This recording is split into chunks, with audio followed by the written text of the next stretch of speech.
Hello, this is Angie Yingst, and you're listening to Centered, grounded conversations about the metaphysical.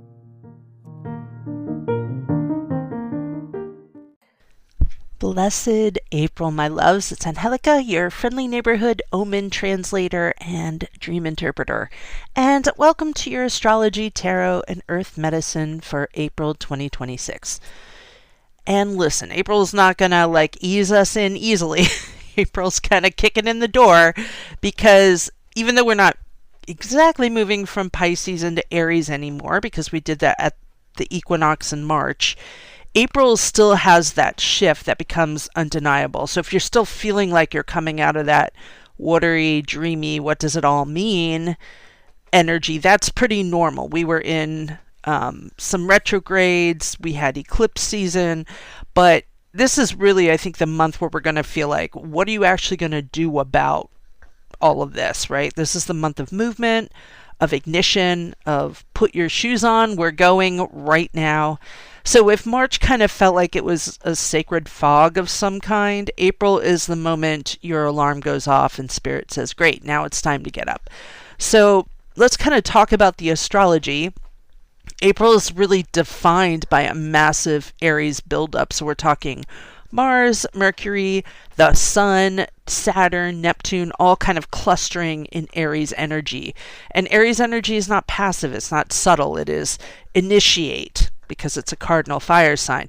Act, move, decide. Even if you're a little unhinged about it, it's important. It isn't like chaos for chaos sake. It is what we would call like a reset, like maybe a karmic reset or a destiny reset or however you want to think of it. But this is where life starts asking you, are you going to keep repeating the same story over and over again in your life? Are you actually ready to do something different?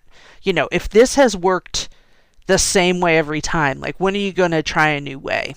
Are you going to actually take somebody else's advice? And a lot of spiritual teachers, I hear them say that this is a frustrating part of working with humans, right? That we give advice and people don't take it. And I don't really get frustrated by that because I think we just need as much time to process and accept and go through and see that pattern for ourselves. Because from the outside looking in, it's easy to see those patterns repeating, but it is hard when you're inside of it. So, if you feel like, oh, I keep doing the same thing over and over again, and I'm embarrassed to tell anybody about it, don't be. This is just, takes time, and understanding takes however much time you need, right? So that's the important part. So let's kind of go through the astrology of the month. And there isn't like a ton of big things, though there is one good shifter, but we are starting, we're kicking off April 1st, full moon in Libra. And so, it's honestly like a wonderful full moon. Libra is like, let's balance things, let's get things equal, let's get our equilibrium. Aries is like, let's burn it down, start all over again. So we're kind of right out of the gate looking at what Libra does best, which is relationships, relationship dynamics, where are you overgiving, where are you undergiving, and where something has quietly expired. So it's not always dramatic breakups. And listen, it might be for some people. I don't know. I can't predict your relationship versus another person's. It often it's just moments of recognition that it's lacking balance, right? So it isn't a moment where you can just pretend something is balanced when it isn't, because Libra wants harmony, but real harmony, not the kind where you abandon yourself just to keep peace, or you keep quiet just to not have any arguments or confrontations. So the question is, where have you been negotiating your truth? And what would balance actually look like if you were honest? And do you want real harmony? Do you want real peace? Okay? And that's kind of where we're kicking off our full moon, the first of the month on April Fool's Day. So April 9th, so you can see there isn't a ton of, stuff is changing obviously all the time in the sky, but on the 9th, Mars enters Aries, and suddenly that's when we all remember that we have a spine. And this is that kind of raw life force energy. It is, Mars loves to be in Aries. So motivation returns, drive returns, your ability to take action without overthinking every possible outcome returns. This is the kind of energy where you start the thing, you say the thing, you move the thing, you make the decision. Less talk, more action. And let's be real, it's not gentle energy. So we, our warning here is watch our impulsivity, watch our reactivity, watch what we say, because this is really a time where we're all kind of feeling that. So when we say, I said what I said, and the person's like, well, now you're blocked, that's the kind of energy that we get met with. So taking that sacred pause just to be like, I want to say this thing, and it's going to be a hard thing. So let me say it as gently as I can when Mars is in Aries. So just remembering we can be honest without being brutal. Okay. So just saying. Mid-April, Mercury is in Aries. So Mercury joins the party in Aries, and we're not only acting fast, now we're talking fast. So Mercury is all about direct communication. Again, this is where we're watching our bluntness, our impulsive speech, but we can be really clear and efficient when Mercury is in Aries. So it's not always kind, but it is direct and it's important. So just because it's true doesn't mean it has to be delivered like a weapon. There is power in clarity and there is power in timing. And we don't always have to say the thing that people are going to love, right? But we don't have to say it mean. What is it? Mean what you say, but don't say it mean. That's our mantra this month. April 17th is our new moon in Aries, and that's really a reset. We hit the new moon in Aries, and this is like a portal moment. And this is what are we doing now? Because we know new moons are always about beginnings, but an Aries new moon, it is not asking for permission and for all kinds of dancing in the moonlight kind of stuff. This is the just get it done, get her done. Start something new. Choose yourself first. Try taking the lead in your life, making the decision. It doesn't have to be perfect. It just has to be initiated. We're getting a lot of that with the medicine this month too, which is really good because you'll kind of see how that works out. But it really is about hey, I am going to, just try this thing. And I don't have to know everything right now. And we'll see that with some of our medicine of the month too, and we'll talk about that. So on April, so I have April 19th being the start of Taurus season, and then I saw somewhere else it listed as the 20th is the beginning of Taurus season. I think that might have to do with Eastern Standard Time versus Pacific Time. So anyway, 19th or 20th, 19th and 20th, we're moving into Taurus season. Because after all that fire, we need somewhere to land that's very earthy and safe. And Taurus always does that, right? Taurus comes in as this fixed earth sign. So it is the earthiest of the earth. It is a mountain. It holds us. And it basically says, okay, but can you sustain this, my little fire starter? And so this is where we ground, stabilize, and we build. We tend. Okay, so it's less about starting and more about how do I make this last? How do I maintain? How do I continue this? What's the long vision of it? And we're really at the end of April seeing this big one. Uranus enters Gemini. And this isn't just a vibe shift. This is a collective era shift. Uranus is all about disruption and innovation and awakening. And Gemini is all about the mind and communication and information. So collectively, how we think is kind of changing and how we communicate is changing. And what we believe to be true is becoming flexible. So this is breaking open narratives, and that gives us new ideas, new conversations, new ways of understanding reality. And honestly, it can feel a little destabilizing, but when your perspective changes, your world changes. So this is really giving us that. And Gemini does communicate information, and that can be really important, especially during this time where communication is always has a big question mark next to it, right? Like, people are questioning the validity of like mainstream media. And then every website, we're like, is this AI? Is this a bot? Is this a person? Is this a, even like, I can't tell you how many times I share videos and my kids are like, that's AI, mom. And I feel like such a boomer or something. And I think of myself like I'm pretty like on top of it. I do my own website. I do all my own tech stuff. I use complicated graphic design stuff, so I kind of understand design, and I'm looking at this stuff and I cannot tell if it is AI or not. And then my kids are like, that's AI, mom.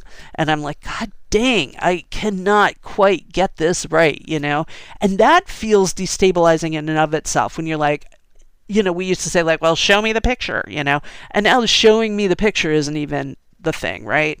So I got off on a little tangent, but I think we're really going to start seeing that this Uranus and Gemini is really gonna feel destabilizing. But I think at the end, as we learn how to communicate and as we learn how to regulate and as we learn how to figure out how to label these things, it gets a little better. And so we're going to be here for a while, like I forget how many years we're in this. I wrote it down, and where did I put it? I don't know. It doesn't matter, because I'll probably talk about it again. I forgot to mention there's a meteor shower the 22nd and 23rd. The Lyrids runs from April 16th to 25th, peaking from the 22nd, 23rd. I put that in all my calendars, by the way, the meteor showers, because I like going out during the meteor showers and trying to find meteors. It's fun. Okay, let's talk about our medicine of the month. So our tarot of the month is the Three of Pentacles. And, I love this card for April. I was kind of thinking I might keep it to major arcana, but I had the whole deck out, and I just happened to pull the first three were majors, and I was like, okay, so maybe I'll just pull all majors. And then I pulled the Three of Pentacles, and I was like, for April? And I was like, yes, of course for April, because we're in that Aries fire, and this is a moment where we actually build something.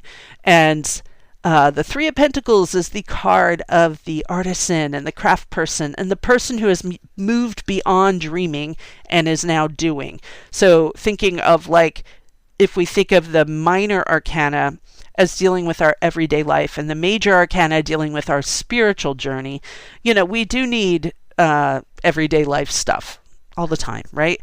That's why there are 56 minor arcana and 22 major arcana. The majority is minor because that's our life. Our life is driving to the grocery store and going to work and doing that kind of stuff. Some of us have our job being, very spiritual and stuff, but I still have to deal with everyday life. I still have to write up my script for this on a computer. You know what I mean? I still have to work. So this is the person who's moved beyond dreaming. They're given the gift of the Ace of Pentacles in the first card of the minor. So that's like a gift from heaven. You have this spark, this energy. The two is, growth, right? We're kind of coming together. The two pentacles are, being balanced with the juggler. So there's like a work-life balance kind of happening. That juggler is kind of making it all happen, and it's, they're growing, so they're learning how to do all of this. Then the three comes in, and this is the person again who's moved beyond dreaming and is now doing. A quote that kind of pops into my mind when I think of the Three of Pentacles is, your purpose in life is to find your purpose and give your whole heart and soul to it. And we really see that in the Three of Pentacles. And I just have to say, when I saw that quote, it's attributed to the Buddha, but every quote seems to be attributed to the Buddha at some point if it's vaguely spiritual. So I have no idea if it's actually a Buddha quote, but could be Oprah. Who knows? But this is our world of Pentacles. It's the Earth sign again. We're moving into Taurus, so this is a really good bridge between the beginning of the month and the end of the month, which is Aries moving into Taurus. And Pentacles deal with the Earth, so they deal with the material, work, home, family, career, money, and it is like homey and very like financially related, but we can see in the Three of Pentacles that there is more behind even the most money oriented of the Pentacles. All of the Pentacles have their own flavor. The Three is particularly about growth and expansion. All threes are, but this Three holds like an amazing promise, and it really shows work. Okay, so let's talk about the Rider-Waite-Smith deck first, because we use that deck, or many tarot decks are based on the Rider-Waite-Smith deck. In my calendar, I used, a Rider-Waite-Smith idea and then took it to the next place. So the Rider-Waite-Smith and the calendar that I did have 3 people on it. The artisan, that's the artist or the worker, the priest or the monk, and the benefactor. Okay, that's the money person. So the artisan creates like these beautiful carvings on the wall of the church and the monastery, and they're really like, you see him in the heart of the church. He's like sort of in this deep in the recesses of the church. Okay, and so the monk is there and the benefactor is there, and they're like looking over his work and discussing it and looking over the plans and looking how it's come together. And so when we talk about the Three, it really deals with our career in a meaty way, because it talks about him making plans, seeing it come to fruition. And, there are never really mistakes in the tarot, and the backdrop of the church and the monastery are quite important to this card, because his work is physical and demanding, but it's also sacred. And so he's blessed by the priest or the monk or the abbot, and he's rewarded financially by the benefactor. The benefactor's paying him. Okay, so these 3 come together for one goal, a sanctuary for other people. And if you ever spend time in churches, you can see that, right? Like there's art everywhere. The stained glass, there's an artist that does that. There's, the carvings, maybe it's wood, maybe it's stone. There's the altar space. There's the carving on the altar. There's all kinds of art everywhere. And they're probably created by all different people, right? So the idea is that all these workers and artisans have come together to do the thing that they love most, right? The quote from the Buddha, which is like they found their purpose in life and they gave their whole heart and soul to it. And then they're doing it for a sanctuary for all people. So the relationship, the work they're doing is beneficial to all 3 people, all 3 of the participants, and then the larger like world, So there's no charity here, so to speak of, and the medieval virtue of the Pentacles is charity, but there isn't really charity here necessarily. These are people working together and working hard together to serve the divine and to serve the bigger community. So it's not like he's just giving his services for free. The church is saying, we value this. This is important to us. We will pay you so you can live, work, eat, survive, have children, do all that stuff. We're going to pay you to do this divine work. Okay. And so that's really important, because this is the kind of card that when we're doing a reading and it comes together, it's like, yes, this work that you're doing is like a soul calling, and you'll get rewarded financially and spiritually for it, as well as just doing this art that you love. Now, in my interpretation of the month, I got a little cheeky and I brought us to the desert. So the spiritual place that he's building are the pyramids, and he's carving the pentacles on top of the pyramids rather than in a church. And I thought the desert was important because of Aries and, lighten up our creative fire, so to speak. And I put a smiling worker that looks like he's from the 30s. And he's in, one of those like Italian immigrants that came over and is like building stuff in the US, I meant, and then he is with the Camel. He's with some Carnelian. And looking on is a priest in a spacesuit and like a rich looking woman looking over sacred geometry plans to make it a little more mystical. And honestly, the priest in the spacesuit was just a cheeky decision of mine, because I have this favorite meme that I think is very funny, and it says just because white people couldn't do it doesn't mean it was aliens. Because all those ancient alien shows, they kind of cracked me up, and in that meme, like, there's Teotihuacan and the pyramids and the Easter Egg Islands, and UFOs are beaming them in. And I just think it's funny. I thought that was funny. I hope it doesn't offend anybody, but I thought it was funny. And so I wanted to show the alien emissary kind of coming in, going like, yes, see, we're building your pyramids for you. But I really do think that this card is... I put it in the desert because of the idea of resources, also that even with limited resources, we can dive deep, and find our own like water and juice and spiritual, creative fire and energy to like help us finish our project, When we look at threes, it can harken back to like the major arcana's Empress, which is ripe with creativity and innovation, is the opposite of a desert landscape in the Empress. But the threes really do show us having that creative growth and kind of giving birth to something. So we can always think of any of the threes as, what is this giving birth to? Because there's always those three pillars: career fulfillment, creativity, spiritual growth, financial comfort. And I want to say career fulfillment through creativity, and then spiritual fulfillment through spiritual growth, career fulfillment through financial comfort. So there's an implicit understanding that fulfillment comes with partners.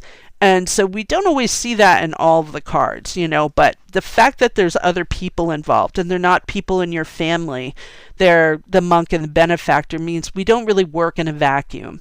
And part of our fulfillment with the work comes with the human connection, that we all have a role and there isn't one better. It's the three equal pillars, right?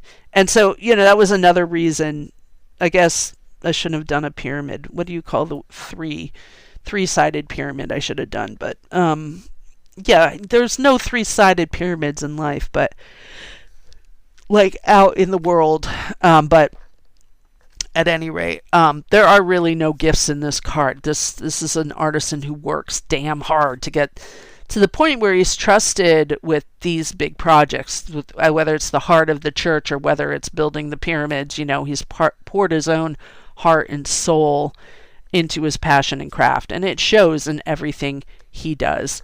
And so that's kind of the work, and I often talk about the artisan and talk about creativity with this card, and a lot of people will immediately be like, oh, I'm not a painter, I can't draw worth a crap, I can't make any music, I can't do this, I can't do that. Okay, cool, that's okay. So most often, when we think of that kind of creative stuff, like music, painting, writing, sculpture, art, we think that's the only way to be creative. But creativity is an approach to life. It's a way of being, rather than just one like artsy fartsy endeavor. It's how do you approach problems? Are you thinking three-dimensionally? Or are you thinking sagittally, like just like you're on a bicycle, you can only move one way in one direction? No. creativity is like a muscle that you start working, and when you start getting and playing and having fun and getting into it, it really is a different way of thinking altogether. And that's what I mean by creativity, rather than thinking of it as a traditional art, or like that you have to be carving a pentacle into a church. That is not how I think of it. So so now that we've kind of moved through the tarot, I really love to get out of the sky and the mind realm and move into the earth realm, because I am an earthling and an earth worshiper first and foremost.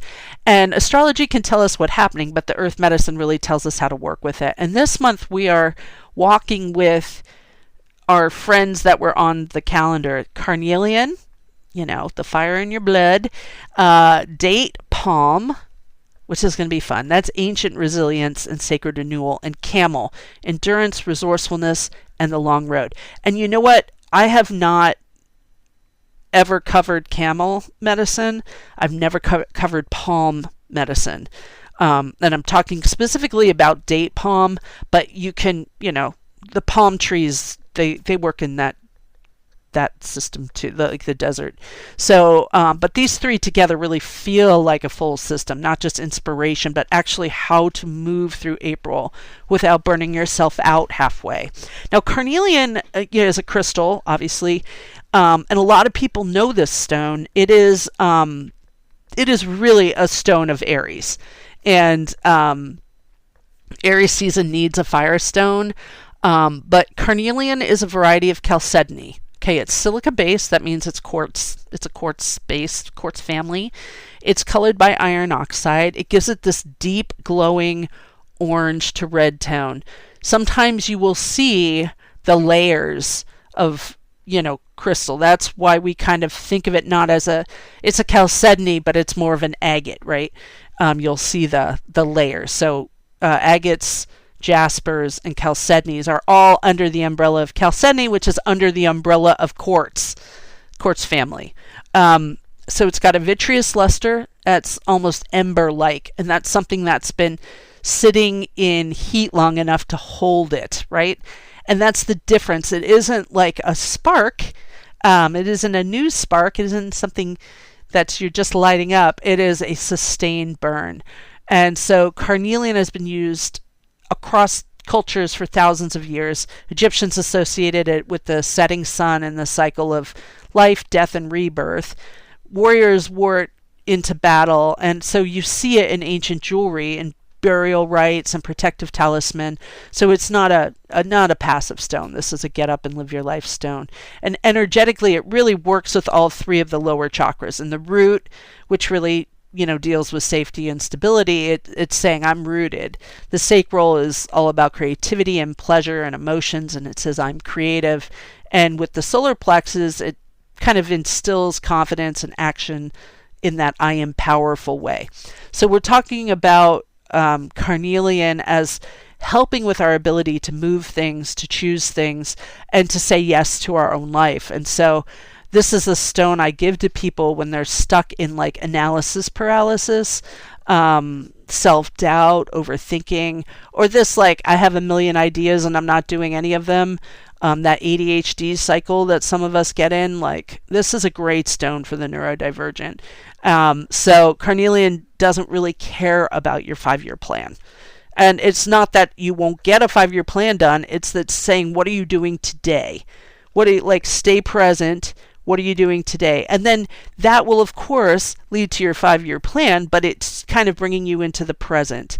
It has a very strong connection to the body. So it has a connection to your circulation, to your vitality, to your libido, to obviously your creative life force. Okay. So it's not just that you're this mind floating around having tons of ideas. You're a body too.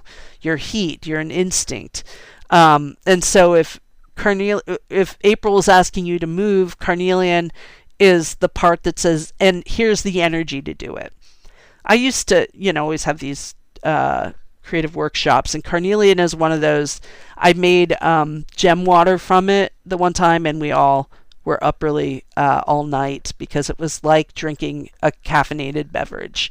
And I just dropped a carnelian in water and then poured them in Dixie cups and I was up half the night. So it has a strong energy, and it's a good energy. I love it.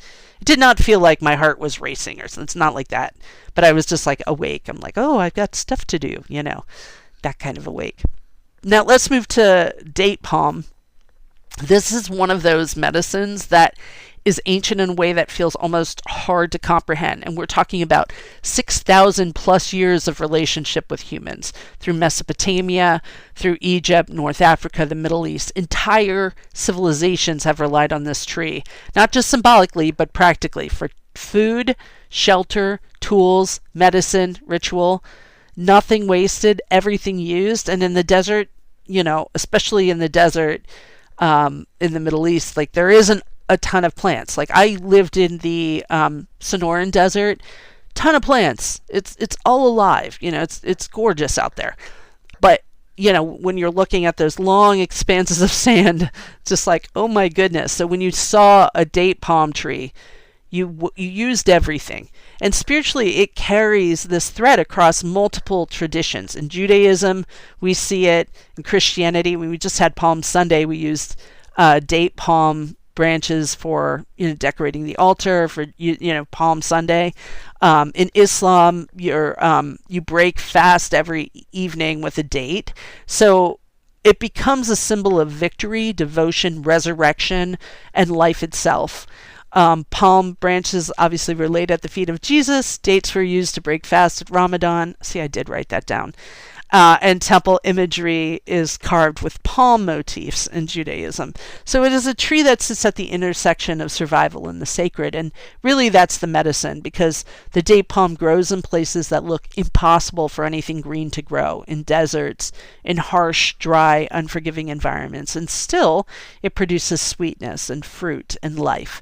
So the question that date palm really asks is, what are you growing in your desert seasons? Where have you decided something is barren when it's actually just slow and you're being impatient? So there is like a deeper teaching, like an alchemy teaching, which is that we have this seed, and the idea is that everything is needed for life.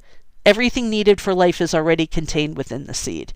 You do not have to import magic from somewhere else. You don't have to hire an Etsy witch to help you. You are the seed, and the work is tending, watering, believing in something you cannot yet see. And it's wholly practical, because you can create something life-giving in difficult conditions.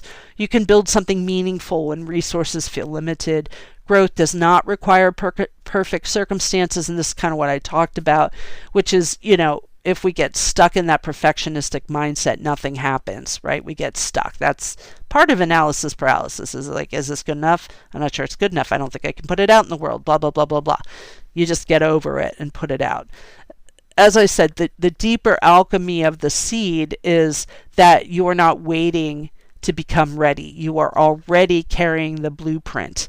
And date palm doesn't rush. It roots, it builds over time, it trusts the cycle. And in a month like April, where everything feels go, go, go, date palm comes in and says, yes, but also we have to look at how we are going to sustain it, And that moves us into the animal medicine.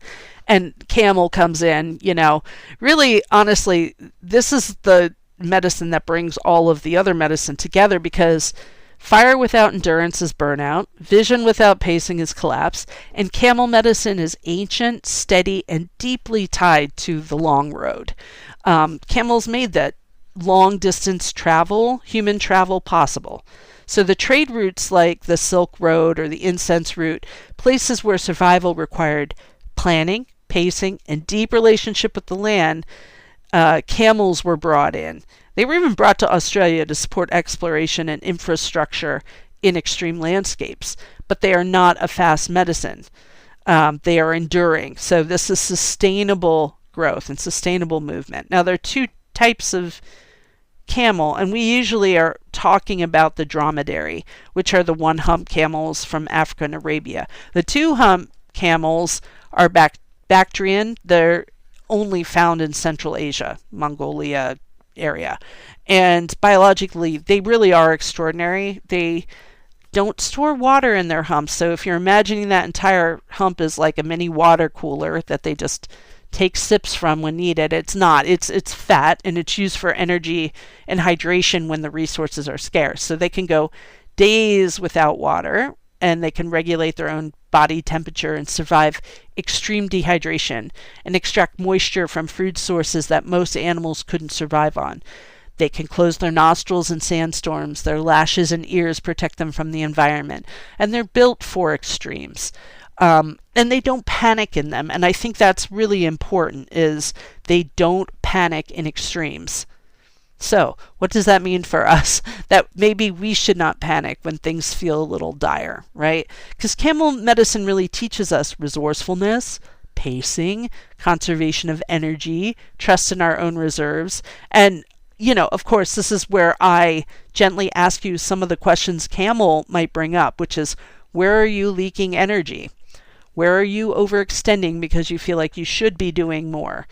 Where are you trying to sprint in a season that actually requires endurance and longevity? Because Camel is deeply tied to pilgrimage, we can also think of the journey of Camel as being spiritual. And I love that teaching so much, because we've lost culturally the idea of pilgrimage. Pilgrimage is not about getting somewhere quickly. It's about being changed by the journey. And so when we think of life as a pilgrimage, there's no final arriving point except death, I guess, and whatever mystery comes after that. The real question is, how are you traveling? Are you resourced? Are you present for your own life as it unfolds? Camel also carries the deeper spiritual teaching of, you already have what you need. Not everything you want, but what you need to continue. And it's within you, internally, externally. Your job is to learn how to use it. So in a month that's go, go, go, Camel says, pace yourself, carry what matters, use your resources wisely, because not everything is meant to happen quickly. So you have date medicine and camel medicine both slowing us down and saying some things are not meant to be run, some things are meant to be walked. So when we bring all of that medicine together, we have Aries saying move, and Three of Pentacles saying build, and Carnelian saying fuel, and date palm saying root, and camel saying sustain. So they kind of all come together, not in a chaotic action, but intentional movement, where you stop circling the idea of your life and start participating in it. So take what resonates, leave what doesn't, and maybe just trust that you have more within you than you think you do, because a lot of the medicine this month is about using what you have, and understanding who you are and how to use that. So I guess I'll just leave you with, move your body, start your thing, pace yourself. I love you, and I'll see you in the next one. Bye.